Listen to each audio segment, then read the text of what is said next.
यदि हर दशक को लिया जाए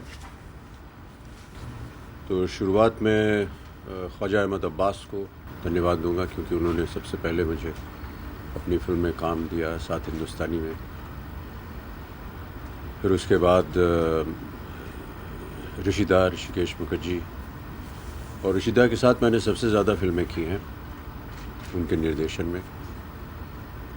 और सलीम साहब, जावेद साहब, जिन्होंने बहुत खूबसूरत स्क्रिप्ट्स लिखी मेरे लिए, मनमोहन देसाई, प्रकाश मेहरा, रमेश सिप्पी, यश चोपड़ा, सभी दिग्गज लोगों के साथ काम करने का अवसर मिला है।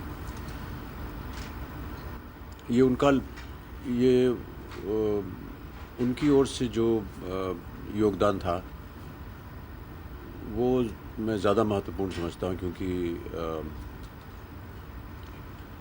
वो कहानियाँ लिख के लाते थे और वो ऐसा समझते थे कि मैं उन्हें निभा सकूँगा, इसलिए मैं उन्हें करता था। लेकिन कहानियाँ और उनका जो एक दृष्टिकोण था वो उनका होता था। हमने कभी भी ये नहीं कहा कि मेरे लिए कुछ ऐसा लिखा जाए।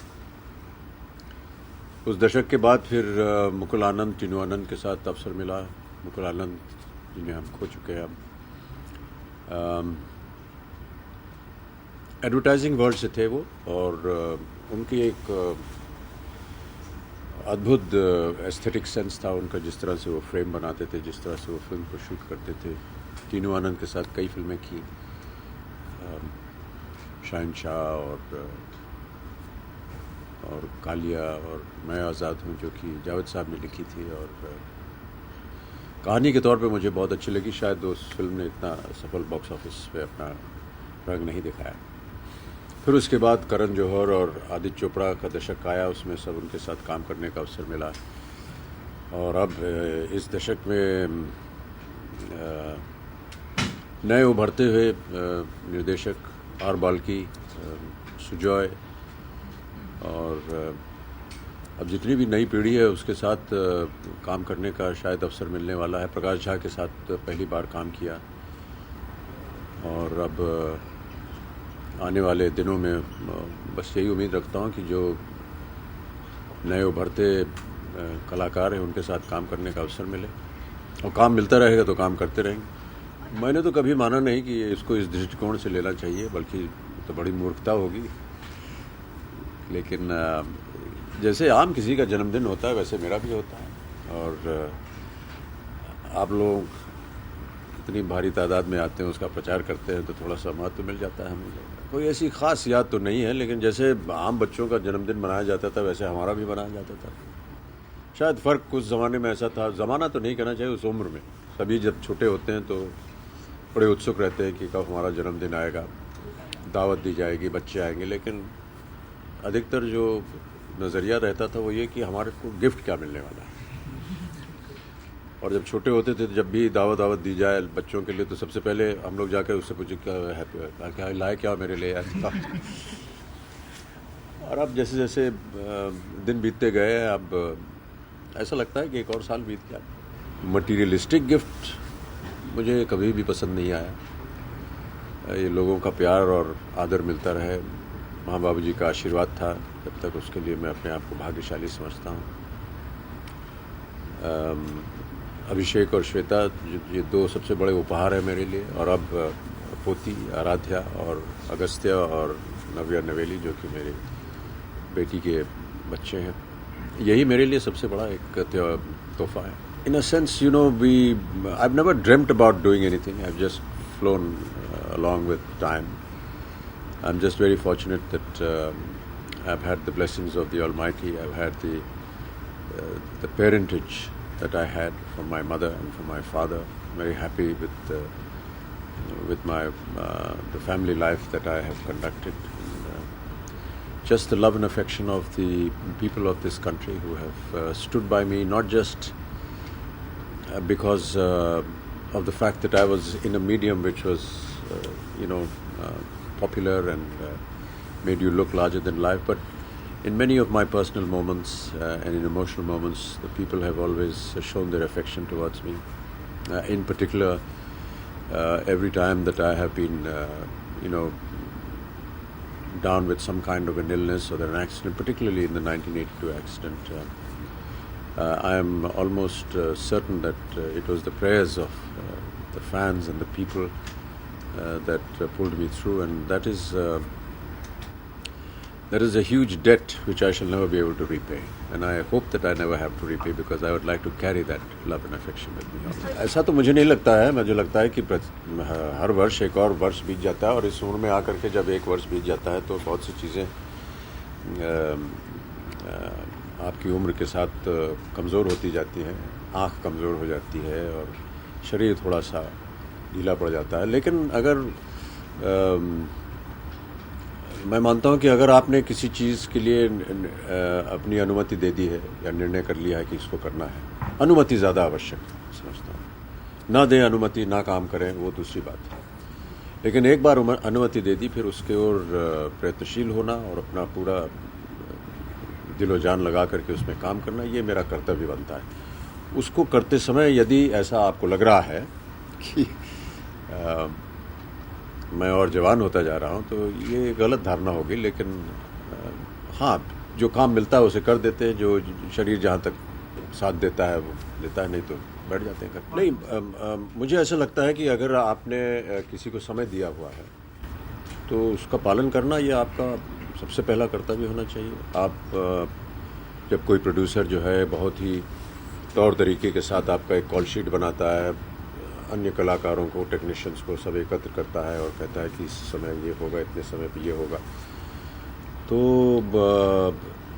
जब उसने इतनी मेहनत करके सब कुछ तय किया हुआ है और आपको अनुबंधित किया हुआ है कॉन्ट्रैक्ट के द्वारा, तो ये तो कर्तव्य बनता है हमारा कि कम से कम समय का तो पालन करें। I am not very good at choosing what I should be doing. I would rather that somebody choose it for me and tell me, you haven't done this, I think you should do it. In my entire career, I've never gone out and said, why don't you write a story like this about me? I've never, firstly, I'm very, pessimistic about the fact that whether I'll be able to do it or not.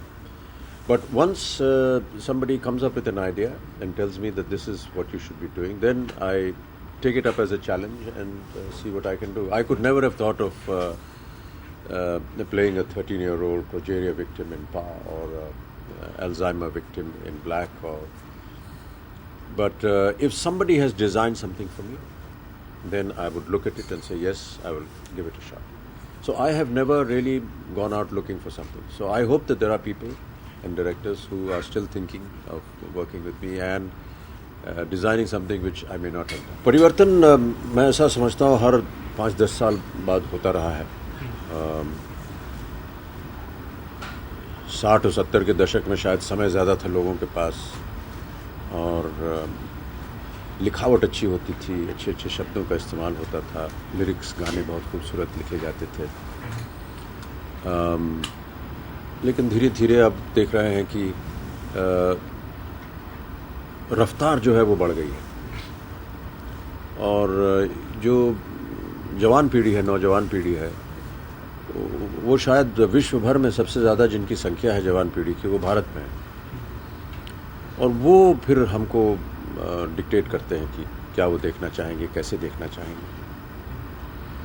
मैं अभी कुछ दिन पहले जो आजकल के directors हैं कुछ उनसे बात कर रहा था और मैं जानना चाह रहा था कि क्या वजह है कि संवाद जो है, जो पहले उनमें बहुत जिसे कहते थे फ्लावरी होता था और रंगीन होता था, शायद उस ज़माने में समय था लोगों को गौर करने के लिए या समझने के लिए। वो कह रहे थे कि आजकल जो संवाद आते हैं फिल्मों में, वो जो आम जिस तरह से नौजवान पीढ़ी एक दूसरे से बात करते हैं घूमते फिरते हुए, वो संवाद सुनना चाहते हैं। उनके पास समय नहीं है कि कुछ गंभीर बातें सुने या कुछ ऐसा हो, सुनते हैं लेकिन जो आम बातचीत होती है उस तरह के संवाद वो देखना चाहते हैं और सुनना चाहते हैं। तो इस तरह से मैं ऐसा मानता हूँ कि रफ्तार बढ़ जाने की वजह से, कम्युनिकेशन की वजह से, मोबाइल है, इंटरनेट है, टेलीविज़न है, इन सब की वजह से इसका परिवर्तन सिनेमा में भी हुआ है। मैं ये नहीं कह रहा हूँ कि अच्छा क्या है बुरा क्या है, मैं कह रहा हूँ कि सिनेमा जो है वो समाज को देख करके, देश की दशा को देख करके, समय को देख करके वो चलता है। और अब अगर आप किसी पुरानी फिल्म के एडिटिंग कट्स ले लें तो आप पाएंगे कि 60 और 70 के दशक के जो जितने एडिटिंग कट्स थे एक फिल्म के वो कम थे, अब बहुत ज़्यादा है, क्योंकि आजकल की पीढ़ी जो है वो कहती है हाँ यार जल्दी करो, ये तो समझ में आ गया, आगे बढ़े क्या है। तो वो कटिंग जल्दी हो गई है, रफ्तार बढ़ गई है। टेलीविज़न में भी आप देखिए, आप कार्यक्रम बनाएंगे तो किसी एक फ्रेम को 1-2 सेकंड से ज़्यादा आप होल्ड नहीं करना चाहते, क्योंकि वो अटेंशन स्पैन जो होता है दर्शकों का वो अब रेस्टलेस हो गया है। ये तो मैं तो 70 वर्ष की उम्र में ऐसी जगह काम करता हूँ प्रतिदिन जहाँ की एवरेज उम्र जो है वो 25 वर्ष की है, तो मैं तो वृद्धावस्था से भी आगे गुजर चुका हूँ।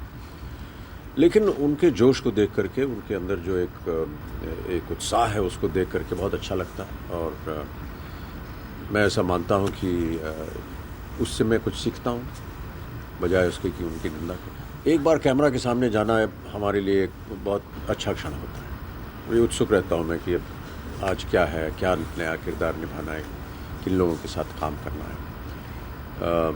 तो ये कहना कि कौन सा दशक जो है वो मेरे लिए सबसे बेहतर रहा, ये बड़ा कठिन हो।